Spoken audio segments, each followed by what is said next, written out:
Hello बच्चों, आप सभी का स्वागत है एक बार फिर से नेट पढ़ाई में। आज हम पढ़ेंगे विज्ञान का लेसन नंबर 3 जिसका नाम है रेशों से वस्त्रों तक। इस लेसन में हम जानेंगे रेशों के बारे में और साथ ही उन जंतुओं के बारे में जिनसे हमें रेशे प्राप्त होते हैं। उन जंतुओं का पालन किस प्रकार किया जाता है, साथ ही इसके बारे में हम जानेंगे। तो शुरू करते हैं आज का हमारा लेसन रेशों से वस्त्रों तक।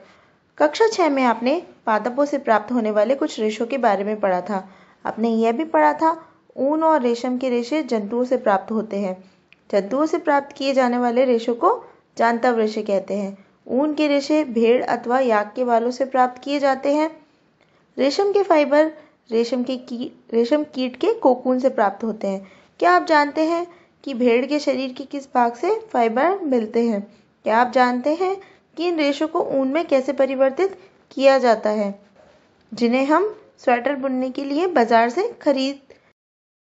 क्या आपको जानकारी है कि रेशम के फाइबर से रेशम कैसे बनाया जाता है, जिनसे साड़ियाँ बुनी जाती है? इस अध्याय में हम ऐसे कुछ प्रश्नों के उत्तर जानने का प्रयास करेंगे। अब आपने पिछली कक्षा में पढ़ा था कि जो पादप होते हैं उनसे हमें क्या प्राप्त होते हैं, कुछ रेशे प्राप्त होते हैं, और साथ ही कुछ जानवर भी होते हैं जिनसे हमें रेशे प्राप्त होते हैं। जो जानवर से हमें रेशे प्राप्त होते हैं उन रेशों को हम क्या कहते हैं, जांतव रेशे कहते हैं। जो ऊन होती है वह हमें किससे, भेड़ और याक के बालों से प्राप्त होती है। रेशम जो होता है वह हमें किन से, रेशम कीट के कोकून से प्राप्त होते हैं। ऊन से हम गर्म कपड़े बनाते हैं और रेशम से हम कई प्रकार के वस्त्र बनाते हैं, जैसे साड़ियाँ, सूट और अन्य प्रकार के वस्त्र भी बनाए जाते हैं। अब हम पढ़ते हैं जांतव रेशे, ऊन और रेशम। 3.1 ऊन। भेड़, बकरी, याक और कुछ अन्य जंतुओं से ऊन प्राप्त की जाती है। ऊन प्रदान करने वाले इन जंतुओं के शरीर बालों से ढके होते हैं, जैसा हम चित्र 3.1 में देखेंगे। क्या आप जानते हैं कि इन जंतुओं के आवरण पर बालों की मोटी परत क्यों होती है? बालों के बीच अधिक मात्रा में वायु आसानी से भर जाती है। वायु ऊष्मा की कुचालक है, जैसा कि आप अध्याय 4 में पढ़ेंगे। अतः बाल इन जंतुओं को गर्म रखते हैं। ऊन इन रोएदार रेशों से प्राप्त की जाती है। अब जो ऊन होती है वह हमें भेड़, बकरी, याक और जो अन्य जंतु होते हैं उनके किन से, बालों से प्राप्त होती है। इन जंतुओं के शरीर कैसे होते हैं, बालों से, घने बालों से ढके होते हैं। जैसा हम चित्र 3.1 में देख रहे हैं कि जो एक भेड़ है इसके पूरे शरीर पे घने बाल है। तो ऐसे ही सारे जानवर होते हैं, जो भेड़, बकरी और याक और जो अन्य जानवर होते हैं इनके शरीर घने बालों से ढके होते हैं। इनका शरीर घने बालों से इसलिए ढका होता है ताकि ये इन्हें सर्दी से बचा सके, क्योंकि घने बालों के बीच क्या होता है, वायु आसानी से भर जाती है और वायु क्या होती है, ऊष्मा की कुचालक होती है, और वह क्या करती है, इन जंतुओं को गर्म रखती है। और जो ऊन होती है वह किससे, इन्हीं रोएदार रेशों से यानी कि बालों से प्राप्त होती है। अब आप फिर से एक एक्सपेरिमेंट करिए। एक्सपेरिमेंट 3.1। अपने शरीर, बाहों और सिर के बालों को छूकर अनुभव कीजिए। क्या आपको उनमें कोई अंतर लगता है? कौन से बाल मोटे और रूखे प्रतीत होते हैं, अतः कौन से मुलायम? आपको क्या करना है, आपके शरीर के जो बाल हैं, बाहों के और सिर के, उनको छूकर देखना है और अनुभव करना है और पता लगाना है कि कौन से बाल मोटे हैं, कौन से बाल रूखे हैं और कौन से बाल मुलायम हैं। हमारी ही तरह भेड़ की रोएदार त्वचा पर 2 प्रकार के रेशे होते हैं।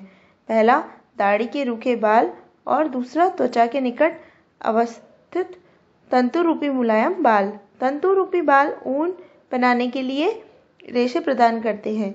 भेड़ों की कुछ नस्ल में केवल तंतु रूपी मुलायम बाल ही होते हैं। इनके जनकों का विशेष रूप से ऐसी भेड़ों को जन्म देने के लिए ही चयन किया जाता है जिनके शरीर पर सिर्फ मुलायम बाल हो। तंतु रूपी मुलायम बालों जैसे विशेष गुण युक्त भेड़ें उत्पन्न करने के लिए जनकों के चयन की ये प्रक्रिया वर्णात्मक प्रजनन कहलाती है। जो भेड़ होती है उनके शरीर पर हमारी ही तरह से 2 प्रकार के बाल होते हैं। पहले जो होते हैं वह कैसे होते हैं, दाढ़ी के रूखे बाल जैसे होते हैं, और दूसरी तरह के जो होते हैं वह कैसे होते हैं? तंतु रूपी मुलायम बाल होते हैं। जो ये तंतु रूपी बाल होते हैं, इन्हें ही किस में प्रयोग किया जाता है? ऊन बनाने के लिए प्रयोग में लाया जाता है। भेड़ की कुछ नस्लें ऐसी होती हैं जिनमें सिर्फ तंतु रूपी ही बाल होते हैं और इनके जनकों को किस रूप में काम में लिया जाता है? ऐसी भेड़ों को जन्म देने के लिए काम में लिया जाता है जिनके शरीर पर सिर्फ मुलायम और तंतु रूपी बाल होते हैं। तंतु रूपी मुलायम बालों जो भेड़ें होती है, उनको उत्पन्न करने के लिए जिन जनकों का चयन किया जाता है, वह प्रक्रिया क्या कहलाती है? वर्णात्मक प्रजनन कहलाती है। ऊन विभिन्न भागों में भेड़ों की अनेक नस्लें पाई जाती है। सारणी 3.1 में हम देख सकते हैं, यद्यपि भेड़ों की ऊन का एकमात्र स्रोत नहीं है, फिर भी बाजार में सामान्य रूप से उपलब्ध ऊन भेड़ की ऊन ही होती है। याक की ऊन तिब्बत और लद्दाख में प्रचलित है। चित्र 3.2 में हम देखेंगे, हमारे देश में जो भेड़ है उनकी कितनी बहुत अलग अलग तरह की नस्लें हैं और जो हमारे देश में ऊन मिलती है उनमें से ज़्यादातर ऊन कहाँ से मिलती है? भेड़ से ही प्राप्त होती है। और भेड़ के अलावा हमें ऊन किन से? याक और बकरी से भी प्राप्त होती है। जो याक की ऊन होती है वह ज़्यादातर कहाँ प्रचलित है? तिब्बत और लद्दाख में प्रचलित है। अब जो याक होता है वह कैसा होता है? जो हम चित्र 3.2 में देख सकते हैं कि ये याक है और इसका शरीर घने बालों से ढका हुआ है।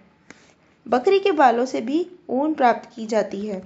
अंगोरा ऊन को अंगोरा नस्ल की बकरियों से प्राप्त किया जाता है, जो जम्मू एवं कश्मीर के पहाड़ी क्षेत्रों में पाई जाती है।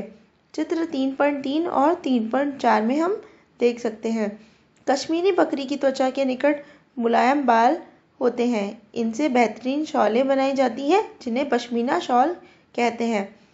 अब जो बकरी के बालों से ऊन प्राप्त की जाती है उसे क्या कहते हैं? वह अंगोरा ऊन कहलाती है, जो अंगोरा नस्ल की बकरियों से प्राप्त होती है। जम्मू और कश्मीर की पहाड़ी क्षेत्रों में पाई जाती है ये बकरी। जो कश्मीर में जो बकरी पाई जाती है उनसे जो बाल निकलते हैं, जो रेशे प्राप्त होते हैं, उनसे क्या बनाया जाता है? शॉल बनाया जाता है और वह पश्मीना शॉल के नाम से प्रचलित है। चित्र 3.3 में हम देख सकते हैं, पहली जो बकरी दिखाई गई है वह कौन सी बकरी है? अंगोरा बकरी। और दूसरी जो है वह साधारण बकरी है। ऊंट के शरीर के बालों का उपयोग भी ऊन के रूप में किया जाता है। चित्र 3.5 में हम देखेंगे, दक्षिण अमेरिका में पाए जाने वाले लामा और एल्पेका से भी ऊन प्राप्त की जाती है। चित्र 3.5 में हम ऊंट देखेंगे और जो चित्र 3.6 और 3.7 है उनमें क्या हम देखेंगे? लामा देखेंगे और एल्पेका। यह देखने में किसकी तरह लगता है? ये साधारण हिरण की तरह लगता है, लेकिन इनके शरीर पर घने घने बाल होते हैं और ये कहाँ पाए जाते हैं? यह दक्षिण अमेरिका में पाए जाते हैं। अब हम फिर से एक एक्सपेरिमेंट करेंगे। क्रियाकलाप 3.2, ऊन जंतुओं के चित्र एकत्रित कीजिए जिनके बालों का उपयोग ऊन के रूप में किया जाता है। उन्हें अपनी स्क्रैप पुस्तिका में चिपकाइए। यदि आप चित्र प्राप्त नहीं कर पाए तो इस पुस्तक में दिए गए चित्रों को देखकर उन्हें बनाने का प्रयास कीजिए। अब आप एक क्रियाकलाप करेंगे जिसमें क्या करेंगे? उन जंतुओं का आपको जो चित्र है वो क्या करना है? एकत्रित करना है, जिनके बालों का उपयोग हम किस में काम में लेते हैं? ऊन के रूप में काम में लेते हैं। और उन्हें कहाँ चिपकाएंगे? स्क्रैप जो आपकी बुक है उसमें चिपकाएंगे। और अगर आपको उनके चित्र नहीं मिलते हैं तो आप क्या करेंगे? उन्हें देखकर ड्रॉ करने की कोशिश करेंगे और ड्रॉ कर कर अपनी पुस्तिका में आप बनाएंगे। अपनी क्षेत्रीय और देश की अन्य भाषाओं में भेड़, बकरी, ऊंट और याक जिस नाम से जाने जाते हैं उनका पता लगाने का प्रयास कीजिए। अब जो आपके क्षेत्र में जो भेड़ है, बकरी है, ऊँट है, याक है, उनको किस नाम से जाना जाता है, ये भी आप पता लगाइएगा। अब इसके बाद हम एक और क्रियाकलाप करेंगे। क्रियाकलाप 3.3 भारत और विश्व के मानचित्र लीजिए। मानचित्र पर उन स्थानों को चिन्हित कीजिए जहाँ वे जंतु पाए जाते हैं जिनसे ऊन प्राप्त होती है। ऊन प्रदान करने वाले प्रत्येक किस्म के जंतुओं के स्थान को दर्शाने के लिए विभिन्न रंगों का उपयोग कीजिए। अब आपको क्या लेना है, एक मानचित्र लेना है और किसका लेना है, भारत और विश्व का, और वहाँ पे क्या चिन्हित करने हैं, वहाँ पर जो जंतु पाए जाते हैं, जो अलग अलग स्थानों पर जो जंतु पाए जाते हैं जिनसे हमें ऊन प्राप्त होती है, उन जंतुओं के उन जगहों पर हमें क्या करना है, अलग अलग रंगों के आप स्केच पेन या मार्कर से हमें निशान लगाने हैं। रेशों से ऊन तक। ऊन प्राप्त करने के लिए भेड़ों को पाला जाता है। उनके बालों को काटकर और फिर उन्हीं से संसाधित करके ऊन बनाई जाती है। आइए हम इस प्रक्रम के बारे में जानकारी प्राप्त करें।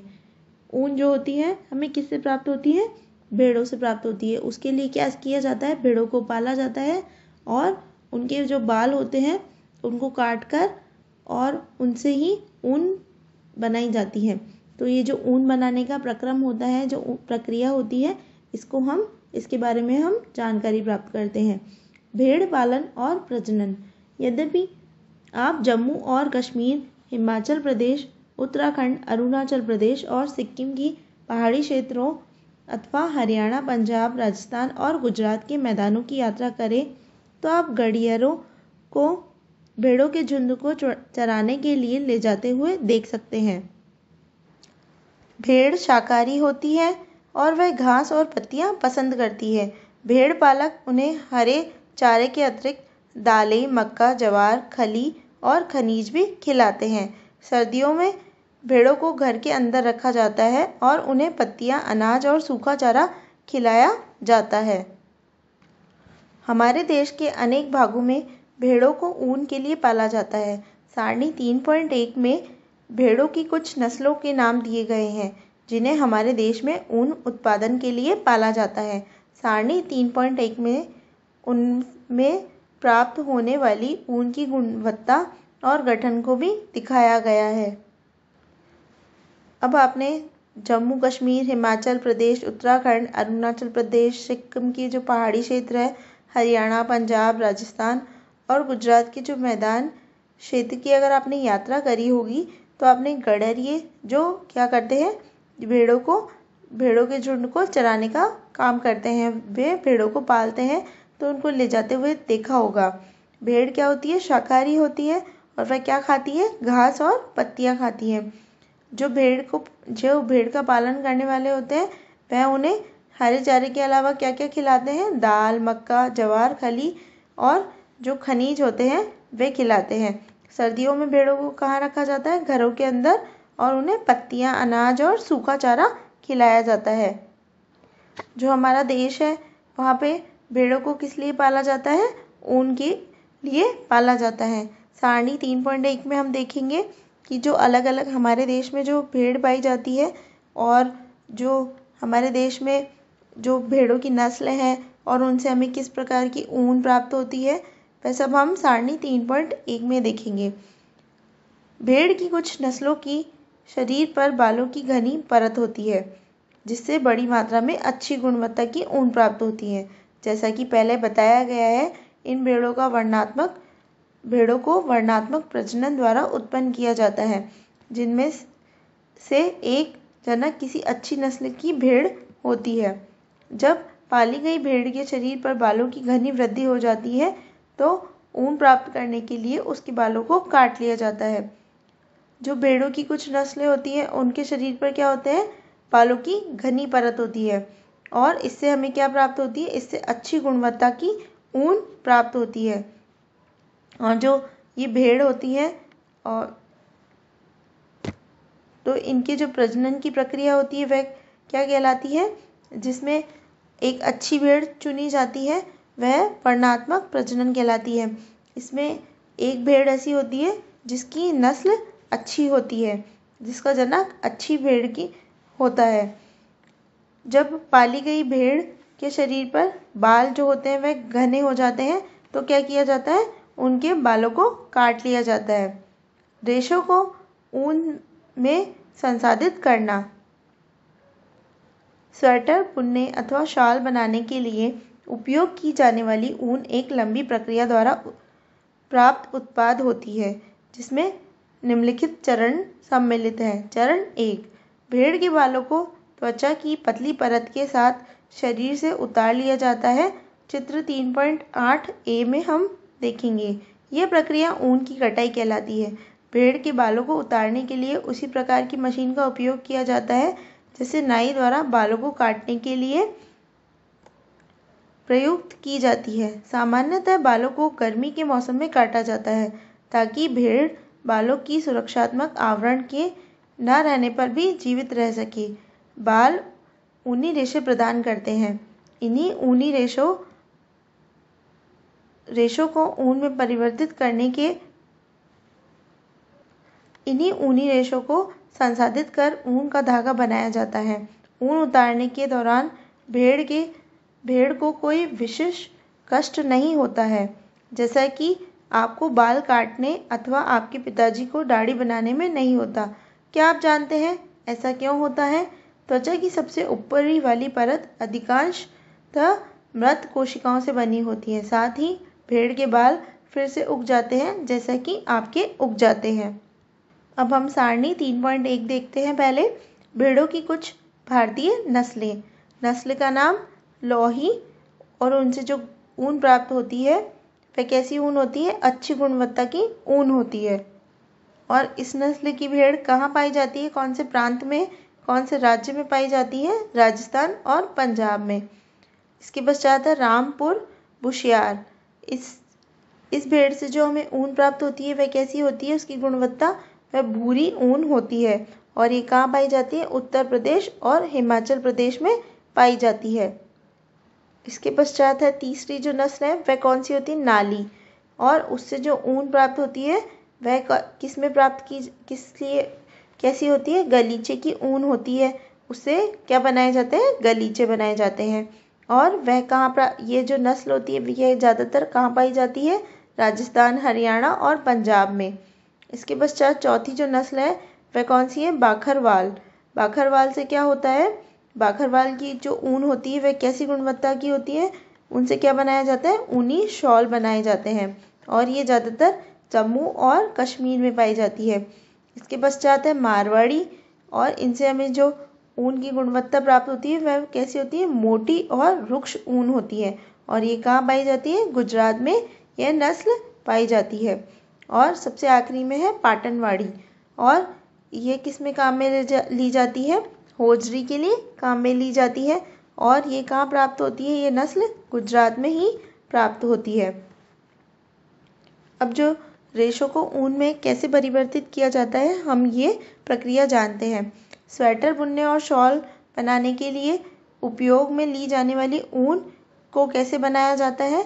यह विभिन्न चरणों से होकर गुजरती है। तो जो पहला चरण है उसमें क्या होता है? ऊन की कटाई होती है। पहले चरण में क्या किया जाता है? ऊन को भेड़ के शरीर से अलग किया जाता है। रेशों को, जो रेशे होते हैं ऊन तो ये बाद में परिवर्तित होती है, तो जो बाल होते हैं उनको भेड़ों के शरीर से निकाला जाता है। बालों को शरीर की एक पतली परत के साथ निकाल लिया जाता है। हम चित्र 3.8 के ए में देखेंगे कि जो ऊन है उसके बालों की कटाई की जा रही है। जो भेड़ है उसके बालों को निकाला जा रहा है, ऊन की कटाई की जा रही है। भेड़ को जो बाल होते हैं उनको निकालने के लिए कैसी मशीन का उपयोग किया जाता है? जैसा कि जो नाई होते हैं उनके बालों को, वो जो बाल काटते हैं वैसी मशीन का प्रयोग किया जाता है भेड़ के बालों को काटने के लिए। भेड़ के बाल कब निकाले जाते हैं? गर्मी के मौसम में निकाले जाते हैं ताकि वह सर्दी के मौसम में आसानी से जीवित रह सके। बाल क्या करते हैं? ऊनी रेशे प्रदान करते हैं। और इन्हीं ऊनी रेशों को किस में परिवर्तित किया जाता है? धागों में परिवर्तित किया जाता है। ऊन को उतारने के दौरान जो भेड़ होते हैं उन्हें कोई दर्द नहीं होता है, क्योंकि जैसे हम हमारे बाल काटते हैं वैसे ही भेड़ों के बाल होते हैं, तो उन्हें भी कोई दर्द नहीं होता है। क्योंकि बाल क्या होते हैं, हमारे शरीर की ऊपरी त्वचा के ऊपर होते हैं, तो और जो ऊपरी त्वचा के ऊपर जो बाल होते हैं वह क्या होती हैं, मृत कोशिकाएं। ये मृत कोशिकाओं से हमारे बाल बने होते हैं और ये वापस भी उग जाते हैं। तो भेड़ों को जो ये बाल हटते हैं इनसे कोई तकलीफ नहीं होती है, उन्हें कोई कष्ट नहीं सहना पड़ता। इसके पश्चात है चरण 2। त्वचा सहित उतारे गए बालों को टंकियों में डालकर अच्छी तरह से धोया जाता है, जिससे उनकी रेशों को ऊन में परिवर्तित करने से पहले उनमें से चिकनाई, धूल और गर्द निकल जाए। यह प्रक्रम अभिमार्जन कहलाता है। आजकल अभिमार्जन मशीनों द्वारा किया जाता है। चित्र 3.8 बी और सी में हम देखेंगे। चरण 3। अभिमार्जन के बाद छटाई की जाती है। रोमिल अथवा रोएदार बालों को कारखानों में भेज दिया जाता है, जहाँ विभिन्न गठन वाले बालों को छाटा या पृथक किया जाता है। चरण 4। अगले चरण में बालों को सुखाया जाता है, परंतु इससे पहले बालों में से छोटे छोटे कोमल व फूले हुए रेशों को छाट लिया जाता है, जो बर कहलाते हैं। ये वही बर है जो कभी कभी आपके स्वेटर पर एकत्रित हो जाते हैं। इसके पश्चात रेशों को पुनः अभिमार्जन करके उन्हें सुखा लिया जाता है। इस प्रकार प्राप्त उत्पाद ही धागों के रूप में काते जाने के लिए उपयुक्त ऊन होती है। चरण 5। रेशों की विभिन्न रंगों में रंगाई की जाती है, क्योंकि भेड़ अथवा बकरी की सामान्य ऊन काली, भूरी अथवा सफ़ेद होती है। चरण 6। अंतिम चरण को रीलिंग कहते हैं। अब रेशों को सीधा करके सुलझाया जाता है और फिर लपेटकर उनसे धागा बनाया जाता है। चित्र 3.8 डी में हम देखेंगे। लंबे रेशों को काटकर स्वेटरों की ऊन के रूप में और अपेक्षाकृत छोटे रेशों को काटकर ऊनी वस्त्र बुनने में उपयोग किया जाता है। अब जो दूसरा चरण होता है उसमें क्या किया जाता है, जो त्वचा सहित बाल जो उतारे जाते हैं भेड़ों पर से, उन्हें किस्में टंकियों में डालकर धोया जाता है, ताकि उनमें से क्या निकल जाए, धूल, चिकनाई और जो मैल होता है वह सब निकल जाए। यह जो प्रक्रम होता है ये क्या कहलाता है, अभिमार्जन कहलाता है। और ये आजकल किसके द्वारा, मशीनों के द्वारा होता है। चित्र 3.8 जो है, 3.8 में हम देखेंगे कि पहला जो अभिमार्जन हो रहा है वह टंकियों में मानव के द्वारा हो रहा है, और जो सी में जो अभिमार्जन हो रहा है वह किसके द्वारा, मशीनों के द्वारा हो रहा है। अभिमार्जन के पश्चात तीसरे चरण में क्या होता है, इसके बाद छटाई की जाती है। छटाई के अंदर जो रोएदार रोमिल बाल होते हैं वह कहाँ पे, कारखानों में भेज दिए जाते हैं, और जो गठन वाले बाल होते हैं उनको छाट कर अलग किया जाता है। चौथा जो चरण होता है उसमें क्या किया जाता है, बालों को सुखाया जाता है। पर उससे पहले क्या किया जाता है, जो बर होते हैं, जो छोटे छोटे कोमल और फूले हुए जो रेशे होते हैं उनको बर कहते हैं, उनको क्या करते हैं, अलग कर लिया जाता है। इसके पश्चात रेशों को पुनः अभिमार्जन करके सुखा लिया जाता है। इस प्रकार जो प्राप्त उत्पाद ही जो धागे होते हैं वह काते जाने के लिए उपयुक्त ऊन होती है।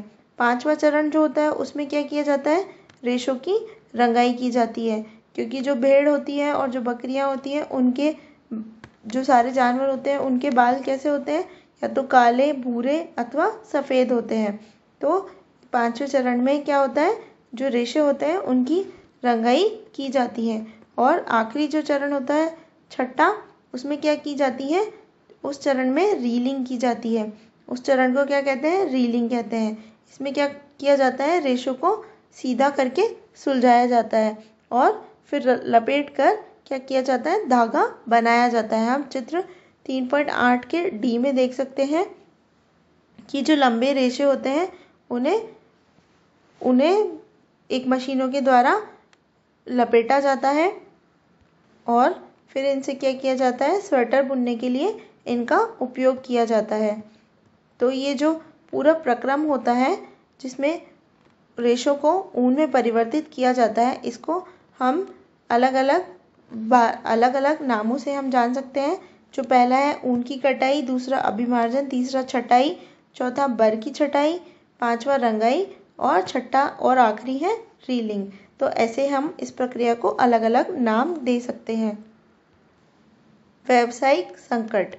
ऊन उद्योग हमारे देश में अनेक व्यक्तियों के लिए जीविकोपार्जन का एक महत्वपूर्ण साधन है, लेकिन छटाई करने वाला का कार्य जोखिम भरा है, क्योंकि कभी कभी वे एंथ्रेक्स नामक जीवाणु द्वारा संक्रमित हो जाते हैं, जो एक घातक रक्त रोग का कारक है, जिसे सॉर्टस रोग कहते हैं। किसी भी उद्योग में कारीगरों द्वारा ऐसे जोखिम को झेलना व्यावसायिक संकट कहलाता है। जो ऊन होती है उनसे हमारे देश में अनेक व्यक्ति क्या करते हैं, अपनी जीविका उपार्जन करते हैं, और ये उनके लिए एक महत्वपूर्ण साधन है जीवन यापन करने का। लेकिन कभी कभी क्या होता है, जब हम ऊन की छटाई करते हैं तो वह जोखिम भरा भी होता है, क्योंकि जो जानवर होते हैं जो खासकर पेड़ पौधे पत्तियां खाते हैं, उनके अंदर एक जीवाणु पाया जाता है और वो उस जीवाणु से संक्रमित होते हैं। वह जीवाणु होता है एंथ्रेक्स जीवाणु। यह रक्त रोग का एक कारक है, जिसे सॉर्टिस रोग कहते हैं। किसी भी उद्योग के कारीगरों द्वारा ऐसे जोखिम को झेलना क्या कहलाता है, व्यावसायिक संकट कहलाता है। अब हम एक और क्रियाकलाप 3.4 करेंगे। अपने सहपाठियों के साथ इस विषय पर चर्चा कीजिए कि क्या मनुष्य के लिए भेड़ों को पालना और फिर ऊन प्राप्त करने के लिए उनके बालों को उतारना उचित है।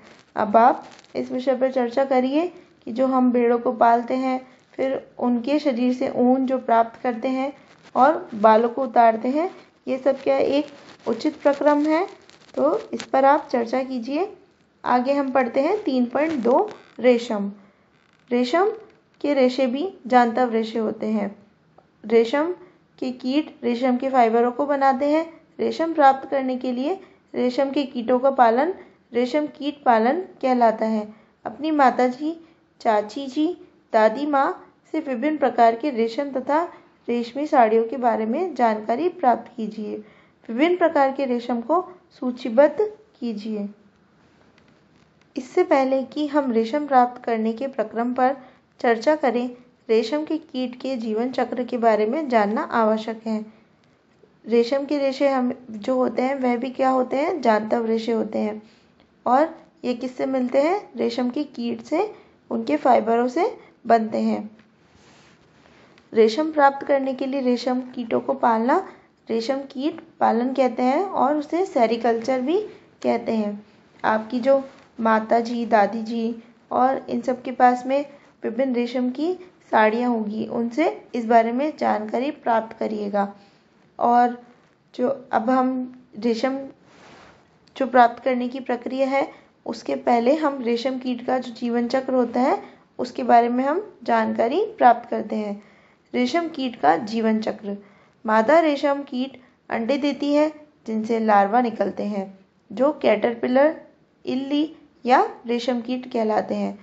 ये आकार में वृद्धि करते हैं और जब कैटरपिलर अपने जीवन चक्र की अगली अवस्था में प्रवेश करने के लिए तैयार होता है तो यह प्यूपा कोशित कहलाता है, जो अपने इर्द गिर्द एक जाल बुन लेता है। यह जाल उसे अपने स्थान में बने रहने के लिए सहायता करता है। फिर यह अंग्रेजी संख्या 8 के रूप में अपने सिर को अपने एक सिरे से दूसरे सिरे तक ले जाता है। सिर की इस गति के समय कैटरपिलर पतले तार के रूप में प्रोटीन के बने एक पदार्थ स्रावित करता है, जो कठोर होकर रेशम का रेशा बन जाता है। जल्द ही कैटरपिलर स्वयं की पूरी तरह से रेशम के रेशों से ढक लेता है और प्यूपा बन जाता है। यह आवरण कोकून कहलाता है। कीट का इसके आगे का विकास कोकून के भीतर होता है। चित्र 3.9 में हम देखेंगे। रेशम के रेशों का उपयोग रेशम के वस्त्र बुनने के लिए किया जाता है। क्या आप कल्पना कर सकते हैं कि रेशम का मधु रेशा स्टील के तार जितना मजबूत होता है।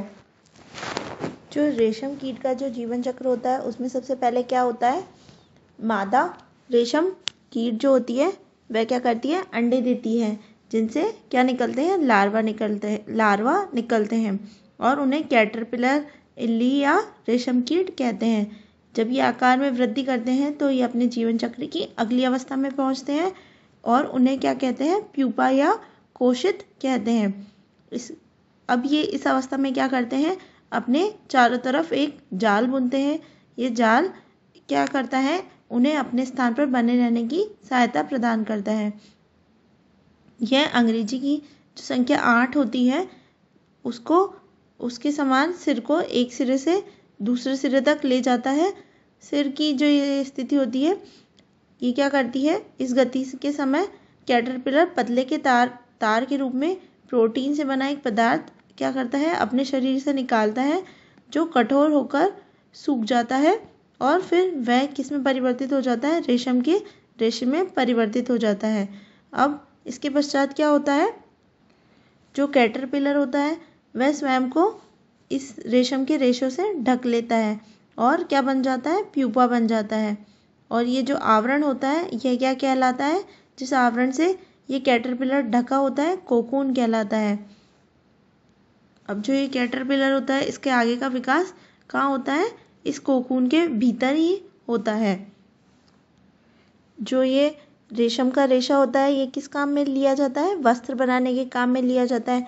जो ये रेशम का जो एकदम पतला और मुलायम जो रेशा होता है यह किससे भी ज़्यादा यह स्टील के तार जितना मजबूत होता है। रेशम का धागा रेशम कीट के कोकून से प्राप्त रेशों से तैयार किया जाता है। रेशम कीट अनेक किस्म के होते हैं जो एक दूसरे से काफ़ी अलग दिखाई देते हैं और उनसे प्राप्त होने वाले रेशम का धागा गठन अर्थात रुक्षता, चिकनाहट, चमक आदि में भिन्न होता है। अतः टसर रेशम, मुगा रेशम, कोसा रेशम तथा अन्य प्रकार के रेशम विभिन्न किस्म के रेशम कीटों द्वारा काते गए कोकून से प्राप्त किए जाते हैं। सबसे सामान्य रेशम कीट शहतूत रेशम कीट है। इस कीट के कोकून से प्राप्त होने वाला रेशम फाइबर मृदु, चमकदार और लचीला होता है तथा इसे सुंदर रंगों में रंगा जा सकता है। रेशम कीट पालन अथवा रेशम कीटों का संवर्धन भारत का बहुत प्राचीन व्यवसाय है। भारत व्यावसायिक स्तर पर बहुत अधिक रेशम का उत्पादन करता है। अब जो रेशम कीट होता है उसकी कितनी बहुत अलग अलग तरह की किस्म होती हैं और उनसे जो प्राप्त रेशम होता है वह भी अलग अलग तरह का होता है। उनकी जो चिकनाहट, चमक और रुक्षता भी अलग अलग होती है। जो अलग अलग जैसे अलग अलग प्रकार का जो रेशम होता है जैसे टसर रेशम, मुगा रेशम, कोसा रेशम और बहुत सारे अलग अलग प्रकार के रेशम पाए जाते हैं। जो सबसे जो ज़्यादा प्रचलित रेशम है वह कौन सा होता है, जो शहतूत रेशम होता है वह होता है। जो शहतूत रेशम कीट जो शहतूत पर रहते हैं, शहतूत के पेड़ पर रहते हैं, है ना, वह सबसे ज़्यादा प्रचलित है। इस कीट के कोकून से प्राप्त होने वाला रेशम कैसा होता है, फाइबर जो होता है वह मृदु, चमकदार और लचीला होता है और इसे अलग अलग सुंदर से रंगों में भी रंगा जा सकता है। जो भारत में रेशम कीट का पालन है वह बहुत ही क्या है, बहुत ही प्राचीन है और ये बहुत ही अत्यधिक उच्चतम स्तर पर यह व्यवसाय भारत में प्रचलित है। अब हम एक और क्रियाकलाप करेंगे, क्रियाकलाप 3.5। विभिन्न प्रकार के रेशमी वस्त्रों के टुकड़े एकत्रित कीजिए और उन्हें अपनी स्क्रैप पुस्तिका में चिपकाइए। आपको ये दर्जी की दुकानों में व्यर्थ कतरनों की ढेरी में मिल सकते हैं। अपनी माताजी, चाची जी अथवा शिक्षिका की सहायता से विभिन्न किस्म के रेशम जैसे शहतूत रेशम, टसर रेशम, एरी रेशम, मूंगा रेशम आदि की पहचान कीजिए। रेशम के इन टुकड़ों के गठन तथा बुनावट की तुलना कृत्रिम रेशम के टुकड़ों से कीजिए जो संश्लेषित रेशों से निर्मित होते हैं। उन रेशम के कीटों को चित्र एकत्रित करने का प्रयास कीजिए जिनके कैटरपिलर विभिन्न प्रकार के रेशम प्रदान करते हैं। अब आपको रेशमी वस्त्र के टुकड़े लेने हैं। टुकड़े एकत्रित करके कहाँ पे लगाने हैं? आपकी जो स्क्रैप बुक है उसमें लगाना है। या आप कहाँ से इकट्ठे कर सकते हैं? या आप दर्जी की जो दुकानें होती हैं वहाँ पे कतरनें होती है, वहाँ से आप इनको इकट्ठा कर सकते हैं। और आपकी जो माता जी हैं, दादी है या चाची है, जो भी आपके घर में जो भी औरत है या आपकी जो शिक्षिका है, उनसे जाकर और जो विभिन्न किस्म के रेशम होते हैं उनके बारे में जानकारी प्राप्त कीजिए, उनको पहचानना सीखिए और उन सबको अपनी स्क्रैप पुस्तिका में चिपकाइए। और जो रेशम होता है उनके टुकड़ों का गठन करके और उनकी बुनावट की तुलना किससे करनी है? आपको कृत्रिम जो रेशम होते हैं उनसे करनी है, जो संश्लेषित रेशों से निर्मित होते हैं। और साथ ही आपको क्या करना है, जो विभिन्न प्रकार के जो कीट होते हैं जिनसे रेशम प्राप्त होती है, हमें उनके चित्र भी चिपकाने हैं। इसके पश्चात है क्रियाकलाप 3.6। किसी कृत्रिम रेशम और शुद्ध रेशम का एक एक धागा लीजिए। इन धागों को सावधानी से जलाइए। क्या आपको उन जलते समय उत्पन्न गंध में कोई अंतर महसूस हुआ? अब सावधानी से ऊन के एक धागे को जलाइए। इसके जलने की गंध कृत्रिम रेशम के जलने जैसी है अथवा शुद्ध रेशम जैसी? क्या आप बता सकते हैं कि ऐसा क्यों? यह जानने के लिए रेशम कीट के जीवन चक्र में कोकून अवस्था कब आती है? क्रियाकलाप 3.7 करने का प्रयास कीजिए। अब क्रियाकलाप 3.6 में आप क्या करेंगे कि जो एक कृत्रिम रेशम होगा उसको और शुद्ध रेशम होगा उसके एक एक धागे को लेंगे और इन धागों को क्या करेंगे, आप बहुत ही सावधानी से किसी की बड़ों की सहायता लेकर आप इसे जलाइएगा और उसमें से जो गंध निकलती है दोनों रेशों में से उसको महसूस कीजिएगा। अब सावधानी से जो ऊन का एक धागा है, एक रेशा है, उसको भी जलाएंगे और इसके जलने के पश्चात हम क्या करेंगे, उसकी तुलना करेंगे कि जो उस ऊन को जो जलाया है उसकी जो गंध है वह कैसी है, कृत्रिम रेशम जैसी है अथवा शुद्ध रेशम जैसी है। और इसको आप पहचानने की कोशिश करिएगा कि ये ऐसा क्यों है। अब हम एक और क्रियाकलाप करेंगे, क्रियाकलाप 3.7। चित्र 3.9 में की फोटो प्रतिलिपि लीजिए। रेशम कीट के जीवन चक्र की विभिन्न अवस्थाओं के चित्र काट लीजिए और प्रत्येक को गत्ते अथवा चार्ट पेपर पर अलग अलग चिपकाइए। अब इन चित्रों को आपस में मिला लीजिए। अब चित्रों के जीवन चक्र की अवस्था के सही क्रम में लगाने का प्रयास कीजिए। जो कोई भी सबसे जल्दी ऐसा कर लेगा वह विजेता होगा। अब आपको जो अगला क्रियाकलाप दिया हुआ है उसमें क्या करना है, आपको जो चित्र दिया हुआ है 3.9 जिसमें बताया गया है कि एक नर है, एक मादा है और उसके बाद शहतूत की पत्ती पर अंडे दिए गए बताए हैं। फिर रेशम का जो कीट है जो संपूर्ण जिससे कोकून, उसके पश्चात कोकून बनता है ना। फिर उसके पश्चात कोकून का जो विकासशील कीट है, इस पूरे जीवन चक्र को आपको एक पेपर या फिर किसी गत्ते पर आपको दर्शाना है ना। और उसके पश्चात क्या करना है, इनकी जो सारी अवस्थाएं हैं उनको क्रम में लगाने का प्रयास करना है और फिर देखना है कि कौन सबसे जल्दी लगाता है वही विजेता होगा। आप अपने शब्दों में रेशम कीट के जीवन चक्र का वर्णन भी कर सकते हैं। इसे अपनी स्क्रैप पुस्तिका में लिखिए। आप अपनी भाषा में बता सकते हैं कि जो रेशम कीट का जीवन चक्र किस प्रकार का होता है और उसको आप अपनी स्क्रैप जो बुक है आपकी उसमें लिख सकते हैं। कोकून से रेशम तक। रेशम प्राप्त करने के लिए रेशम कीटों को पाला जाता है और उनके कोकून को एकत्रित करके रेशम के फाइबर प्राप्त किए जाते हैं। रेशम कीट पालन। कोई मादा रेशम कीट एक बार में सैकड़ों अंडे देती है। 3.10a में हम देख सकते हैं। अंडों को सावधानी से कपड़े की पट्टियों अथवा कागज पर संग्रहित कर रेशम कीट पालकों को बेचा जाता है। ये पालक या किसान अंडों को स्वास्थ्यकर स्थितियों, उचित ताप एवं आर्द्रता की अनुकूल स्थितियों में रखते हैं। अंडों को उपयुक्त ताप तक गर्म रखा जाता है जिससे अंडों में से लार्वा निकल आए। यह तब किया जाता है जब शहतूत के वृक्षों पर नई पत्तियां आती हैं।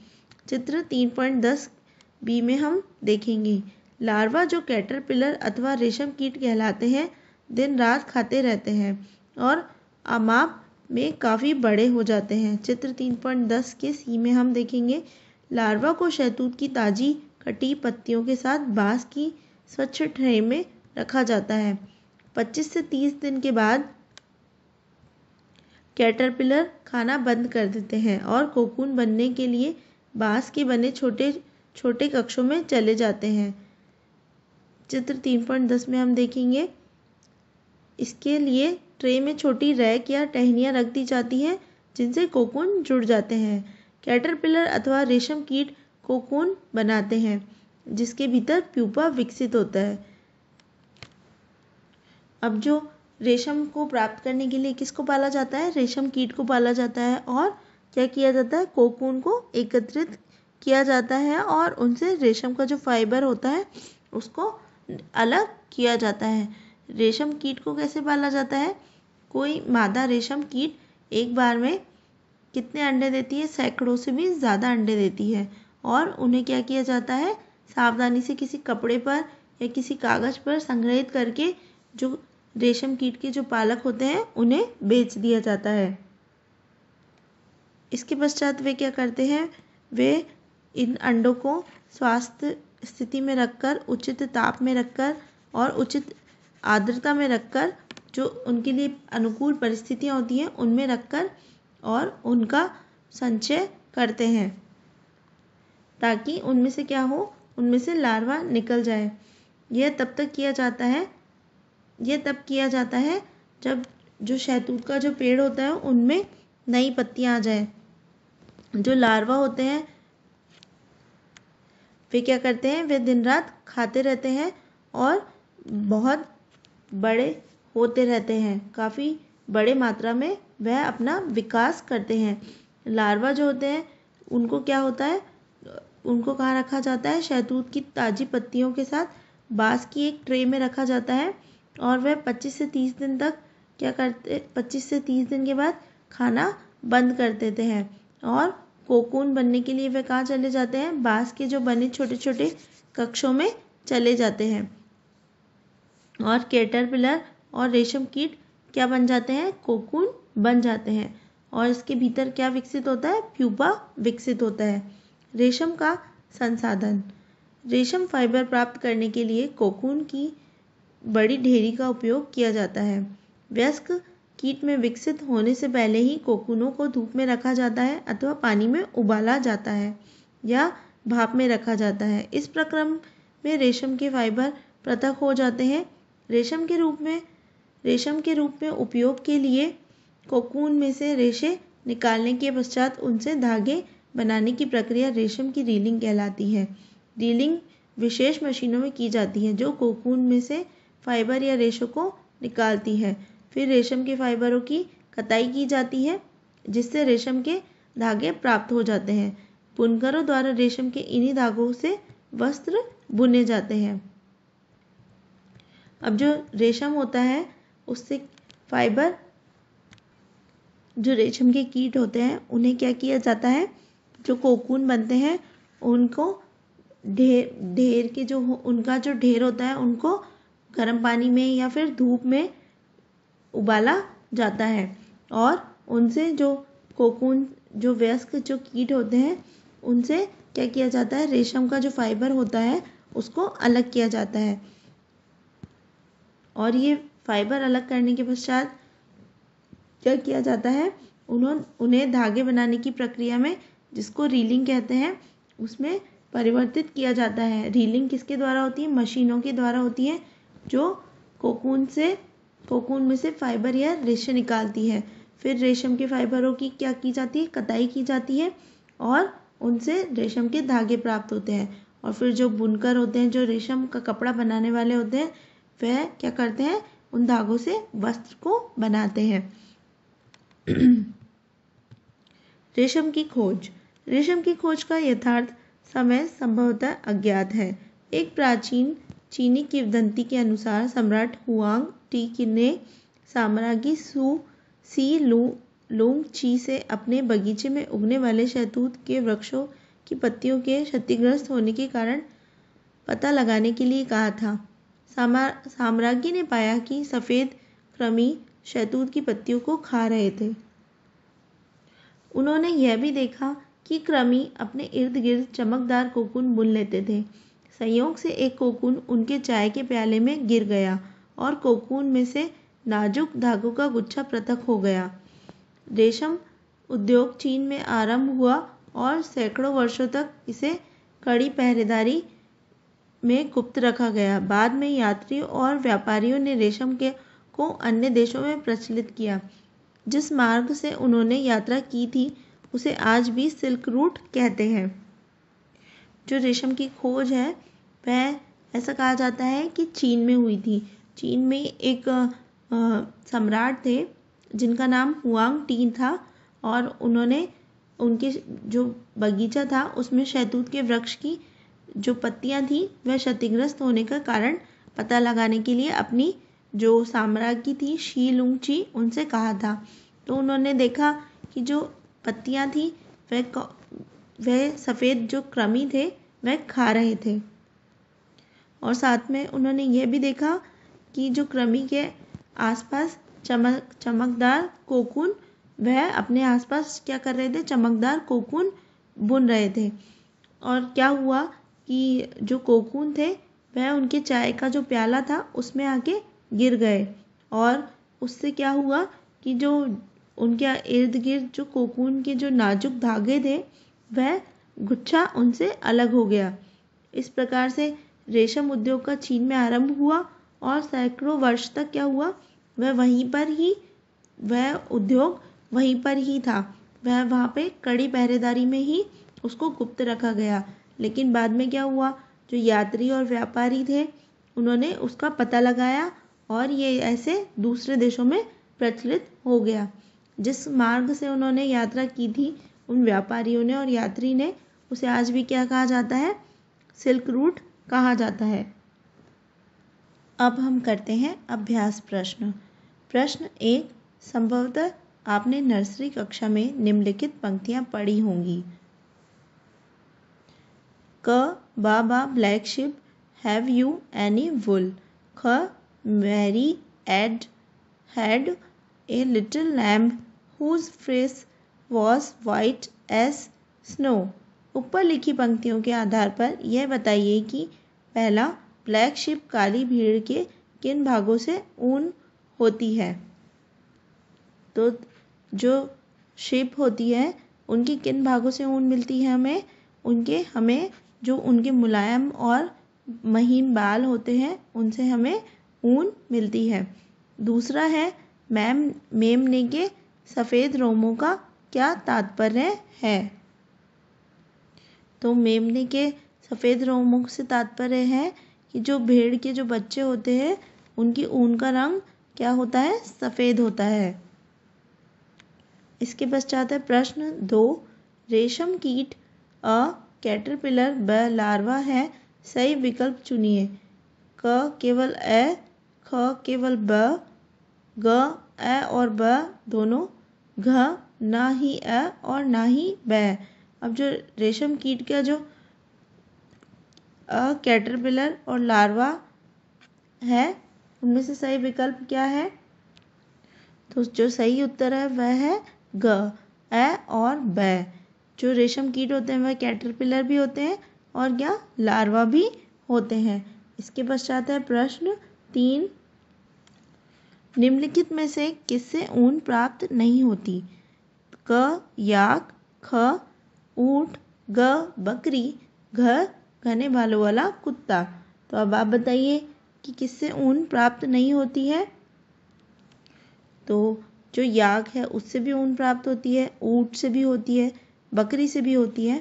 तो इसका उत्तर होगा घ घने बालों वाला कुत्ता, क्योंकि हमें कुत्ते से ऊन प्राप्त नहीं होती है। अब प्रश्न 4 है, निम्नलिखित शब्दों का क्या अर्थ है। पहला है पालन। पालन से तात्पर्य है किसी की देखभाल करना, उसे आश्रय प्रदान करना, उसका भरण पोषण करना, उसे खिलाया पिलाया जाना, ये क्या है? पालन। और इस लेसन में पालन का अर्थ क्या है? जो जानवर होते हैं उनको पालना, यानी कि उनकी देखभाल करना, उन जानवरों को खिलाना पिलाना, अपने आश्रय में रखना। और उनको क्यों रखा जाता है? ताकि उनसे उनकी जीविका का यापन हो सके, तो यह पालन होता है। जैसे कि जो भेड़ होती है उनको ऊन के लिए पाला जाता है, और जो ऊँट होते हैं उनको ऊन के लिए पाला जाता है, जो रेशम के कीट होते हैं उनको रेशम के लिए पाला जाता है। तो पालन ये होता है। इसके पश्चात है ऊन की कटाई। तो जो ऊन कटाई होती है वह क्या होती है? जब कोई भेड़ के जो घने बाल होते हैं उसकी एक मोटी परत उनके शरीर पर क्या होती है? विकसित हो जाती है। तो इन बालों को ऊन प्राप्त करने के लिए काटा जाता है, और क्या किया जाता है? भेड़ की त्वचा से ऊन को, जो उनके बाल होते हैं उनको अलग किया जाता है। यह क्या कहलाती है? ऊन की कटाई कहलाती है। और ये कार्य किसके द्वारा? मशीनों के द्वारा किया जाता है। इसके पश्चात है रेशम कीट पालन।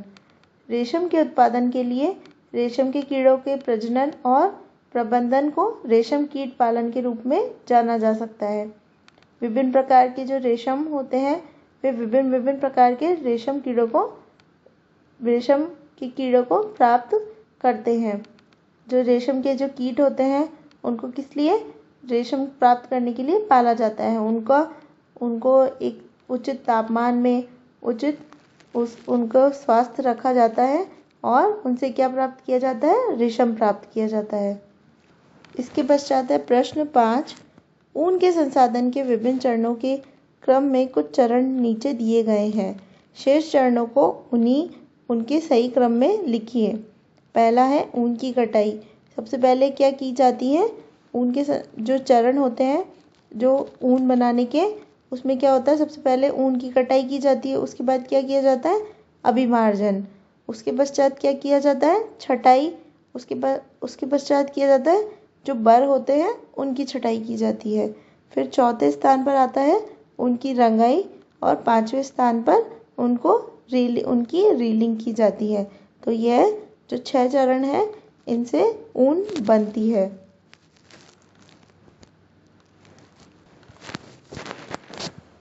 रेशम कीट के जीवन चक्र की उन 2 अवस्थाओं के चित्र बनाइए जो प्रत्यक्ष रूप से रेशम के उत्पादन से संबंधित है। तो आप चित्र 3.9 में जो चित्र दिया गया है C और F, उसको आप अपनी पुस्तिका में बनाइएगा। जो शहतूत की पत्ती पर अंडे जो दिखाए गए हैं उसको, और कोकून में विकासशील जो कीट दिखाया गया है उसको आप अपनी उत्तर पुस्तिका में उसको चित्र को बनाइएगा। इसके पश्चात है प्रश्न 7। निम्नलिखित में से कौन से 2 शब्द रेशम उत्पादन से संबंधित है? रेशम कीट पालन, पुष्प कृषि, शहतूत कृषि, मधुमक्खी पालन, वनवर्धन संकेत। पहला, रेशम उत्पादन में शहतूत की पत्तियों की खेती और रेशम कीटों को पालना सम्मिलित है। दूसरा, शहतूत का वैज्ञानिक नाम मॉरिस एल्बा है। तो इसका उत्तर होगा पहला तो रेशम कीट पालन, और दूसरा शहतूत कृषि, क्योंकि रेशम कीट का पालन करते हैं, और दूसरा क्या होता है? वो शहतूत पर ही वृद्धि करते हैं। जो ये शहतूत की पत्तियाँ खाकर रेशम के कीट के जो कीड़े होते हैं वो वृद्धि करते हैं। इसके पश्चात है प्रश्न 8। कॉलम ए में दिए गए शब्दों का कॉलम बी में दिए गए वाक्यों से मिलाइए। क है अभिमार्जन। तो अभिमार्जन क्या होता है? जो काटी गई ऊन की सफाई। तो क को हम जो नंबर 5 है उससे मिलान करेंगे, काटी गई ऊन की सफाई। इसके पश्चात है ख, शहतूत की पत्तियाँ। तो जो शहतूत की पत्तियाँ होती है वह किसके लिए भोजन है? रेशम कीट के लिए भोजन है। तो ख का हम जो कॉलम बी में तीसरे से मिलान करेंगे। इसके पश्चात है ग याक। तो याक जो है वह क्या है, ऊन देने वाला जंतु है। तो उसका हम कॉलम 20 के जो दूसरा है उससे हम उसका मिलान करेंगे। इसके पश्चात है कोकून। जो कोकून होता है वह क्या होता है, रेशम फाइबर उत्पन्न करता है। तो कॉलम बी के जो पहला है उससे हम उसका मिलान करेंगे। इसके पश्चात है प्रश्न 9। इस पाठ पर आधारित एक वर्ग पहेली दी गई है। रिक्त स्थानों को उन अक्षरों से भरने के लिए संकेतों का उपयोग करिए जो अक्षर को पूरा करते हैं। अब यहाँ पे ये एक पहेली दी गई है, इसको आपको नीचे दिए गए कुछ संकेत हैं उनके द्वारा क्या करना है, उनके द्वारा आपको इस पहेली को भरना है। तो जो पहला जो संकेत है वह है सीधे में। सीधे का जो दूसरा है, जो दूसरा बाई से दाई की तरफ है, उसका पहला संकेत है कार्तिक। कार्तिक ऊन को अच्छी तरह से धोने का प्रक्रम क्या कहलाता है, वह प्रक्रम वो आपको यहाँ पे भरना है। तो जो ऊन को अच्छी तरह से धोने का प्रक्रम है वह क्या कहलाता है, अभिमार्जन। तो इसमें हम पहले में जो दूसरा है जो सीधा, उसमें क्या फिल करेंगे, अभिमार्जन। इसके पश्चात है सीधा ही तीसरा, एक प्रकार का जांतव रेशा। अब ये कितने अक्षरों का है, 4 अक्षरों का, 3 अक्षरों का है। तो जो 3 अक्षरों का जो जांतव रेशा है वह कौन सा है, रेशम, है ना। तो इसमें हम रेशम भरेंगे। इसके पश्चात है सीधा ही जो 6 है, लंबी धागों जैसी संरचना जिससे बुनकर वस्त्र बनाते हैं। तो वह क्या कहलाती है, वह है फाइबर, है ना। तो हम वो लिखेंगे लास्ट में जो 6 दिया हुआ है उसमें फाइबर। इसके पश्चात हम आते हैं ऊपर से नीचे में। तो ऊपर से नीचे में जो पहला है, इससे बुने वस्त्र शरीर को गर्म रखते हैं। तो वह क्या होती है, ऊन। इसके पश्चात है चौथा, इसकी पत्तियों को रेशम कीट खाते हैं। तो रेशम कीट किसकी पत्तियों को खाते हैं, शहतूत। इसमें हम चौथे में हम लिखेंगे शहतूत ऊपर से नीचे। 5वां है रेशम कीट के अंडे से निकलते हैं। तो रेशम कीट के अंडे से क्या निकलते हैं, वह हम यहाँ लिखेंगे क्या निकलते हैं, कैटरपिलर। ठीक है, तो आपको ये इस तरह से फिल करना है। ओके, थैंक यू बच्चों, बाय बाय, फिर मिलते हैं नेक्स्ट क्लास में।